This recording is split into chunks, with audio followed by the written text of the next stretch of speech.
Hello મિત્રો, આજે આપણે 11 જીવ વિજ્ઞાન પ્રકરણ નંબર 9 જૈવઅણુ એમાં પહેલો પ્રશ્ન લઈએ. રાસાયણિક સંગઠનની રીતે સજીવોની રચના કઈ રીતે થાય છે? તો સજીવોમાં જે રાસાયણિક સંગઠન છે એના વિશે આપણે શીખવાનું છે. તો આગળ આપણે જોઈ ગયા છીએ કે જીવાવરણમાં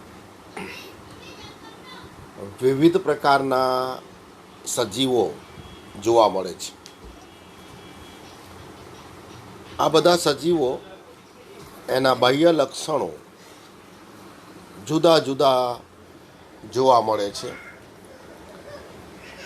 અને આ લક્ષણો તેમણે પર્યાવરણને અનુરૂપ થવા માટે વિકસાવેલા હોય છે અને દરેક સજીવ પોતાના પર્યાવરણને અનુરૂપ લક્ષણો વિકસાવીને પોતાનું અસ્તિત્વ ટકાવે છે.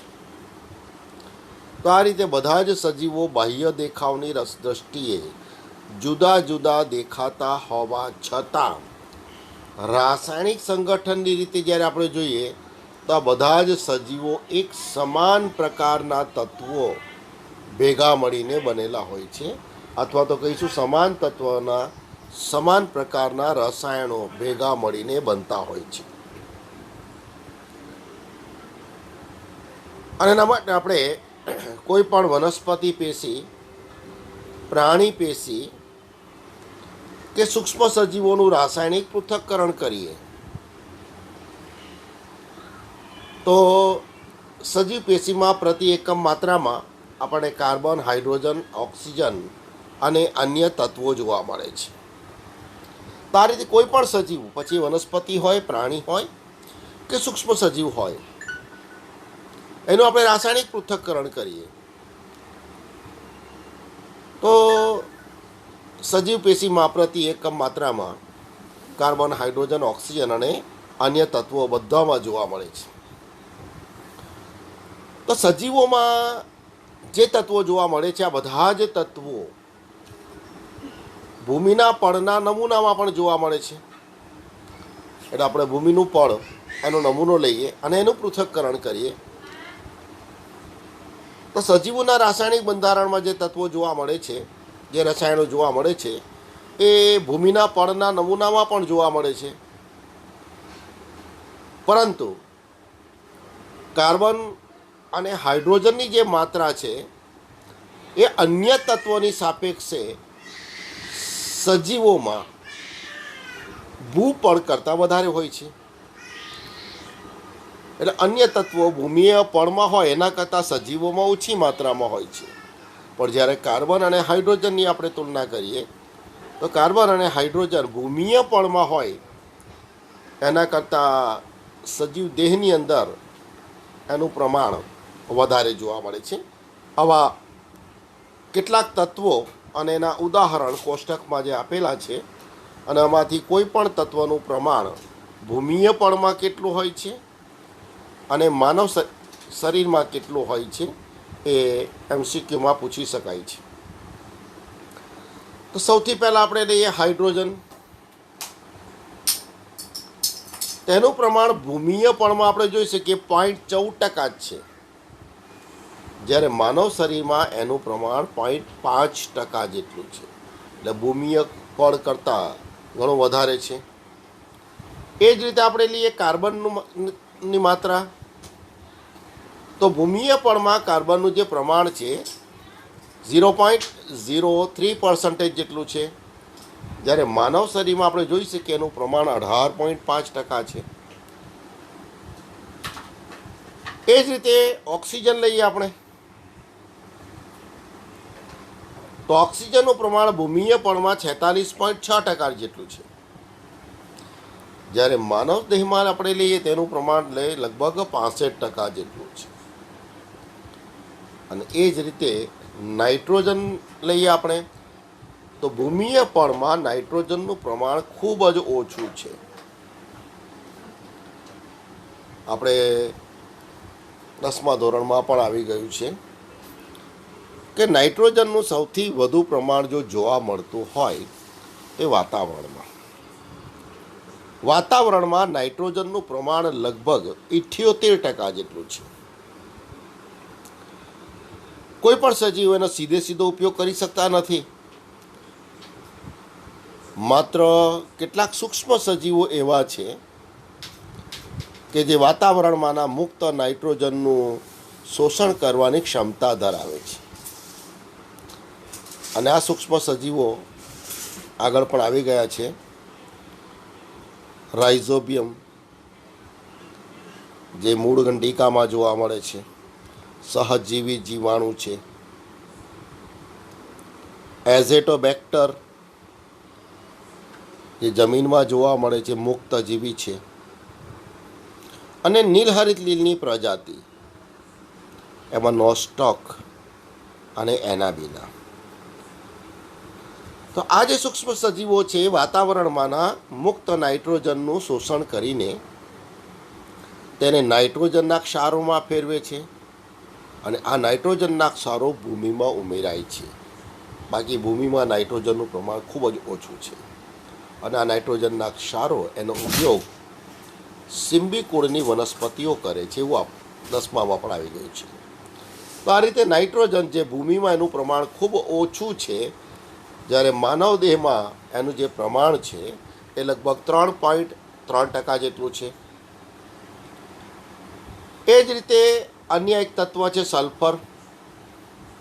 એનું પ્રમાણ પણ ભૂમિમાં ખૂબ ઓછું છે, જોઈ છે કે 0.03%, પણ માનવ દેહમાં એનું પ્રમાણ છે 0.3%. તો આ રીતે કોઈ પણ સજીવોના દેહમાં મુખ્ય જે તત્વો હોય તો કાર્બન, હાઇડ્રોજન, ઓક્સિજન, નાઇટ્રોજન અને ઉપરાંત થોડાક પ્રમાણમાં સલ્ફર. તો આ તત્વોનું પ્રમાણ ભૂમિય પણમાં હોય એના કરતાં માનવ દેહની અંદર અને સજીવોમાં વધુ જોવા મળે છે. જ્યારે બાકીના જે તત્વો આપણે લઈએ તેનું પ્રમાણ ભૂમિમાં વધારે છે, જ્યારે માનવ દેહમાં ઓછા છે. જેવા કે સોડિયમ આપણે લઈએ, ભૂમિય પણમાં એની માત્રા છે 2.8%, જ્યારે માનવ દેહમાં માત્ર એની માત્રા છે 0.2%. એ જ રીતે આપણે લઈએ કેલ્શિયમ, જે દાંત અને હાડકાના બંધારણ માટે જરૂરી છે. ભૂમિય પણમાં એનું પ્રમાણ છે 3.6%, જ્યારે માનવ દેહમાં એનું પ્રમાણ 1.5% જેટલું જ છે. એ જ રીતે આપણે લઈએ મેગ્નેશિયમ, ભૂમિય પણમાં એનું પ્રમાણ છે 2.1%, માનવ દેહમાં એનું પ્રમાણ ખૂબ જ ઓછું છે 0.1%. અને છેલ્લું આપણે લઈએ સિલિકોન. તો સિલિકોનની જે માત્રા છે એ ભૂમિય પણમાં ખૂબ વધારે છે, આપણે જોઈ શકીએ લગભગ 27.7% જેટલું, જ્યારે માનવ દેહમાં એનું પ્રમાણ અવગણી શકાય તેટલું હોય છે. તો આ રીતે સજીવોના દેહના બંધારણ માટે જે તત્વો જરૂરી છે એ જ તત્વો ભૂમિય પળમાં પણ આવેલા છે. પણ કેટલાક તત્વો એવા છે કે ભૂમિય પળની સરખામણીમાં, અન્ય તત્વની સરખામણીમાં એ સજીવોના દેહમાં વધુ માત્રામાં હોય છે.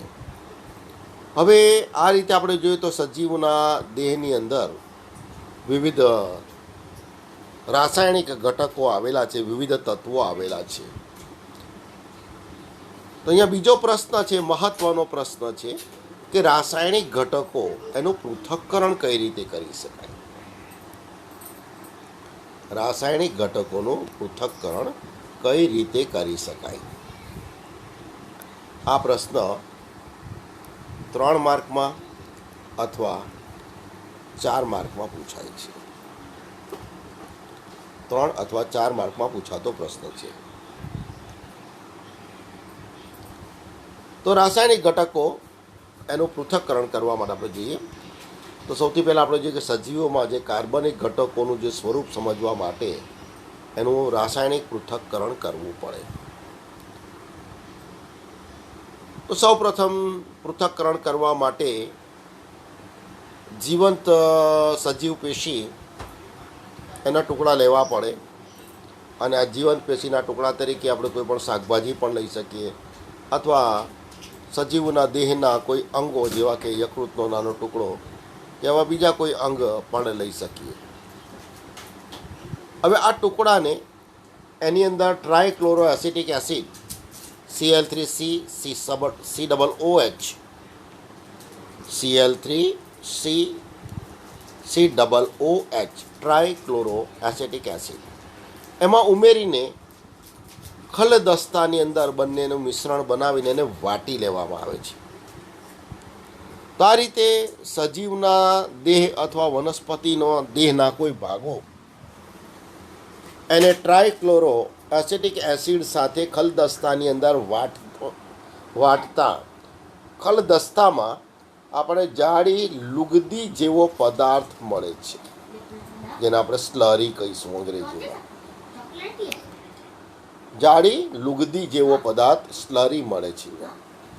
હવે જે રીતે આપણે ચા બનાવીએ તો એની અંદર પ્રવાહી પદાર્થ પણ હોય ઓગળેલો અને સાથે સાથે ઘન પદાર્થ પણ હોય, અને આપણે એ બંનેને છૂટા પાડવા માટે ગરણીનો ઉપયોગ કરીએ ત્યારે આપણને નિતાર સ્વરૂપે કપમાં ચા મળે છે અને અન્ય પદાર્થ જે ગરણીમાં હોય છે જે આપણે છૂટા પાડી રહીએ છીએ. તે રીતે આ લુગદીમાંથી પણ નિતારને છૂટા પાડવા માટે ચીઝ ક્લોથ એનો ઉપયોગ કરી શકાય અથવા રૂનો ઉપયોગ કરીને આ લુગદી એને ગાળી લેવામાં આવે તો આપણને આ નિષ્કર્ષણના બે ભાગ મળશે.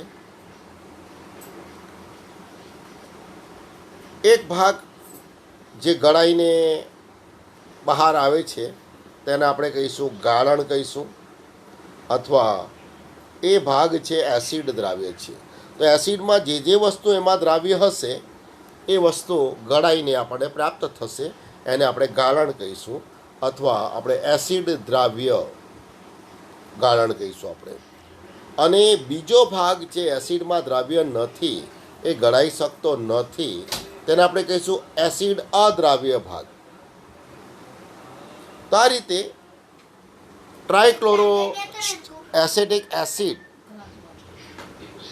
એમાં આ લુગદીને ગાળી લેતા આપણને નિષ્કર્ષણના બે ભાગ મળી ગયા, એસિડ દ્રાવ્ય ભાગ અથવા આપણે એને ગાળણ કહીશું, અને એસિડમાં અદ્રાવ્ય ભાગ.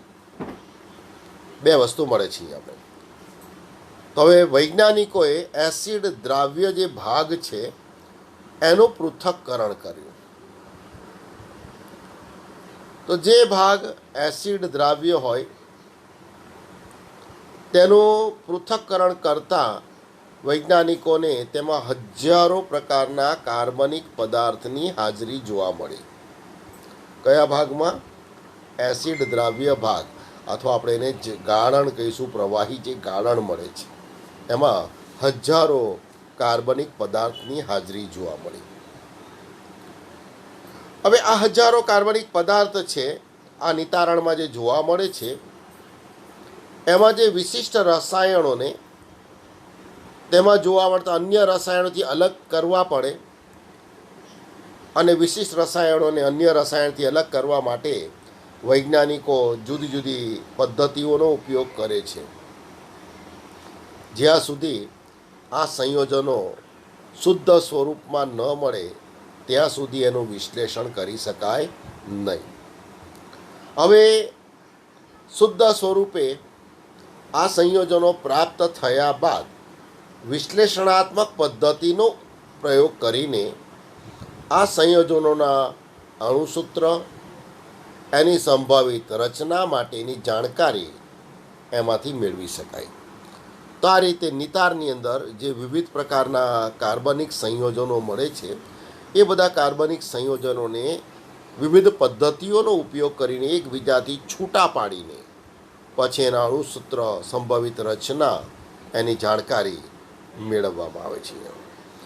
તો આ જીવંત પેશીઓમાં જે મળી આવતા કાર્બનિક રસાયણો છે આને જૈવ અણુ અથવા બાયોમોલેક્યુલ્સ તરીકે ઓળખવામાં આવે છે. જીવંત પેશીઓમાં જોવા મળતા બધા કાર્બનિક રસાયણો અને શું કહેવાય, જૈવ અણુ અથવા બાયો મોલેક્યુલ્સ તરીકે ઓળખવામાં આવે છે. તો આ રીતે સજીવોની અંદર જે નિતાર છે, ગાળણ છે, એમાં રહેલા કાર્બનિક દ્રવ્યો એનું વિશ્લેષણ કરી શકાય છે. પરંતુ આપણે જોઈએ કે સજીવોની અંદર માત્ર કાર્બનિક ઘટકો જ રહેલા છે એવું નથી. સજીવોમાં અકાર્બનિક તત્વો અને અન્ય સંયોજનો પણ હોય છે. એની પણ હાજરી જાણવી પડે. તો આવા અકાર્બનિક સંયોજનોની હાજરી કેવી રીતે જાણી શકાય એના માટેનો પ્રયોગ જોઈએ હવે આપણે.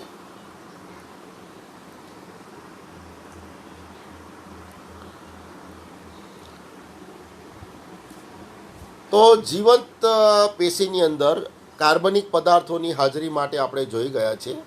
હવે અકાર્બનિક પદાર્થો એમાં કયા કયા તત્વો રહેલા છે એની હાજરી માટે જીવંત પેશીઓ જેવા કે વનસ્પતિના કોઈ પણ અવશેષો આપણે લઈ શકીએ, પર્ણ લઈ શકીએ, પ્રાણીમાંથી કોઈ પણ અંગ લઈ શકીએ અને થોડી માત્રામાં એ અંગનું આપણે વજન કરી દઈએ, એની નોંધ કરી દઈએ. હવે એ અંગને સૂકવી દઈએ. સૂકવી દઈએ એનો અર્થ કે આપણે એને ગરમ કરીને પણ સૂકવી શકીએ. અને ગરમ કરીને સૂકવી દેવાથી એમાંનું પાણી વરાળ સ્વરૂપે ઉડી જાય છે, એટલે કે પાણીનું બાષ્પીભવન થઈ જાય છે. તો હવે એ પદાર્થની અંદર પાણી દૂર થવાથી હવે જે એનું વજન મળશે એને આપણે કહીશું શુષ્ક વજન. શરૂઆતમાં જે વજન મળેલું એ પાણી સહિતનું વજન હતું. હવે જે વજન મળે છે પાણીનું બાષ્પીભવન કર્યા બાદ એ શુષ્ક વજન કહીશું. તો આ રીતે એ પદાર્થ જે આપણે જીવંત પેશીના ઘટકો લીધા છે એને સૂકવી નાખેલું છે, પાણી દૂર કરી દીધું છે. હવે એનું દહન કરી દેવામાં આવે. દાખલા તરીકે આપણે લાકડાને બાળી દઈએ, કોલસાને બાળી દઈએ, તેમાં જે કાર્બનિક ઘટકો છે એનું દહન થઈ જાય. એ વરાળ સ્વરૂપે અથવા CO2 સ્વરૂપે વાતાવરણમાં જાય છે દહનને અંતે, અને એના જે અવશેષ બાકી રહી જાય છે એને આપણે રાખ કહીએ છીએ, એશ. તો આ રીતે આ સજીવના અંગો એના શુષ્ક વજન કર્યા બાદ હવે એ પદાર્થને આપણે દહન કરી નાખવામાં આવે. તો એનું દહન કરતાં બધા જ કાર્બનિક પદાર્થો એમાં જે રહેલા છે એનું ઓક્સિડેશન થઈ જાય. દહન થાય એટલે ઓક્સિડેશન થાય ઓક્સિજનની હાજરીમાં, અને એ વાયુ સ્વરૂપે CO2 ને વરાળ સ્વરૂપે એ વાતાવરણમાં જતા રહે. જ્યારે જે અવશેષ બાકી રહે તેને આપણે કહીશું રાખ અથવા એશ કહીશું આપણે અહીંયા. અને આ રાખની અંદર એનું પૃથ્થકરણ કરતાં એમાં ઘણા બધા અકાર્બનિક તત્વોની હાજરી જોવા મળશે, જેવા કે કેલ્શિયમ, મેગ્નેશિયમ વગેરે. તો આ રીતે રાખની અંદર મોટા ભાગના અકાર્બનિક પદાર્થોની હાજરી જોવા મળે. પણ એમાંના કેટલાક અકાર્બનિક જે સંયોજનો છે જેવા કે સલ્ફેટ છે, ફોસ્ફેટ છે, એ એસિડ દ્રાવ્ય ભાગમાં પણ જોવા મળશે. એટલે કે જે આપણને ગાળણ મળે છે, નિતાર મળે છે, એમાં પણ જોવા મળે છે. તો આ રીતે આ પદાર્થો એના પૃથ્થકરણ એમાં જીવંત પેશીઓના તત્વીય સંયોજનો જેવા કે કાર્બન, ઓક્સિજન, હાઇડ્રોજન, ક્લોરિન વગેરેની માહિતી આપણને પ્રાપ્ત થાય છે. તો તત્વીય પૃથ્થકરણ એનાથી પેશીઓમાં રહેલા તત્વોની હાજરીની માહિતી મળે છે. જ્યારે આ સંયોજનોના પૃથ્થકરણ કરવામાં આવે તો સજીવોમાં રહેલા કાર્બનિક અને અકાર્બનિક ઘટકોની માહિતી મળે છે. તો આ ઘટકોની અંદર રાસાયણિક દ્રષ્ટિએ કેટલાક ક્રિયાશીલ સમૂહ જોવા મળે છે, જેવા કે આલ્ડીહાઇડ સમૂહ, કીટોન સમૂહ, એરોમેટિક સંયોજનો વગેરે આપણે રાસાયણિક દ્રષ્ટિએ એને ઓળખી શકીએ. પણ આપણે જીવ વિજ્ઞાનની દ્રષ્ટિએ જોઈએ તેમાં વિવિધ પ્રકારના એમિનો એસિડ્સ એની હાજરી જોવા મળશે, ન્યુક્લિયોટાઇડ્સ જોવા મળશે, ફેટી એસિડ્સ જોવા મળશે. તો સજીવોની અંદર રહેલા કાર્બનિક ઘટકોમાં આવા તત્વો, આવા ઘટકો અથવા આવા પદાર્થો વગેરેનું આપણે વર્ગીકરણ કરી શકીએ કે સજીવના દેહમાં એમિનો એસિડનું પ્રમાણ કેટલું છે, ન્યુક્લિયોટાઇડ કેટલા છે, ફેટી એસિડ કયા કયા છે વગેરેનું આપણે વર્ગીકરણ કરી શકીએ. તો આ રીતે રાસાયણિક દ્રષ્ટિએ ક્રિયાશીલ સમૂહ કયા કયા? તો આલ્ડીહાઇડ છે, કીટોન છે, એરોમેટિક સંયોજનો છે વગેરે. પણ જીવ વિજ્ઞાનની દ્રષ્ટિએ આપણે લઈએ તો સજીવના બંધારણમાં જે કાર્બનિક ઘટકો જોવા મળે, એમિનો એસિડ સ્વરૂપે જોવા મળે, ન્યુક્લિયોટાઇડ સ્વરૂપે જોવા મળે, ફેટી એસિડ સ્વરૂપે જોવા મળે, જે આપણે હવે પછીના પ્રકરણમાં એની વિસ્તૃત બંધારણ વિશે આપણે શીખીશું. તો આ રીતે પદાર્થોનું પૃથક્કરણ કરી શકાય છે. હવે જે અકાર્બનિક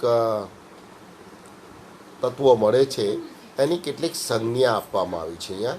દાખલા તરીકે સોડિયમ છે, એનું સૂત્ર છે Na+, પોટેશિયમ K+, કેલ્શિયમ એના માટે Ca+2, મેગ્નેશિયમ Mg+2, પાણી અથવા પાણીની વરાળ હોય તો H2O, અને અન્ય સંયોજનો જેવા કે NaCl, sodium chloride, CaCO3, calcium carbonate, phosphate, sulphate વગેરે પણ સજીવ પેશીઓમાં જોવા મળતા અકાર્બનિક પદાર્થો છે. તો આ રીતે આ જે પ્રશ્ન આપણે જોઈ ગયા ખૂબ મહત્ત્વનો પ્રશ્ન છે. રાસાયણિક ઘટકોનું પૃથક્કરણ કઈ રીતે કરવામાં આવે, તેમાં કાર્બનિક ઘટકોનું પૃથક્કરણ કઈ રીતે કરવામાં આવે. કાર્બનિક ઘટકો શામાં જોવા મળે? તો નિતારમાં મોટે ભાગે જોવા મળશે. એ નિતારમાંથી જુદા જુદા જે પદાર્થો છે એને અન્ય રસાયણોથી અલગ કરવા પડે, એના માટે વૈજ્ઞાનિકો જુદી જુદી પદ્ધતિનો ઉપયોગ કરે છે અને એમાં નિષ્કર્ષણ કરી એમાં કયા કાર્બનિક પદાર્થ કેટલા છે તેની માહિતી ભેગી કરવામાં આવે. અને અકાર્બનિક તત્વો માટે આપણે જોઈ ગયા કે વનસ્પતિનો કોઈ અંગ કે પ્રાણીમાંથી કોઈ પેશી લઈને એનું વજન કરવામાં આવે, પાણીનું બાષ્પીભવન કરી ગરમ કરીને પાણી દૂર કરીને શુષ્ક વજન લેવામાં આવે અને પછી એનું દહન કરવામાં આવે. અને દહન કરવાથી મોટા ભાગના બધા કાર્બનિક ઘટકો એ CO2 અને વરાળ સ્વરૂપે વાતાવરણમાં જાય છે. જ્યારે એના જે અવશેષ મળે છે રાખ, અને એનું પૃથક્કરણ કરતાં એમાં કયા કયા અકાર્બનિક તત્વોની હાજરી છે એની માહિતી આપણે આ પ્રયોગ પરથી મેળવી શકીએ. તો આ ખૂબ મહત્ત્વનો પ્રશ્ન છે. રાસાયણિક ઘટકોનું પૃથક્કરણ કઈ રીતે કરી શકાય છે. Thank you all.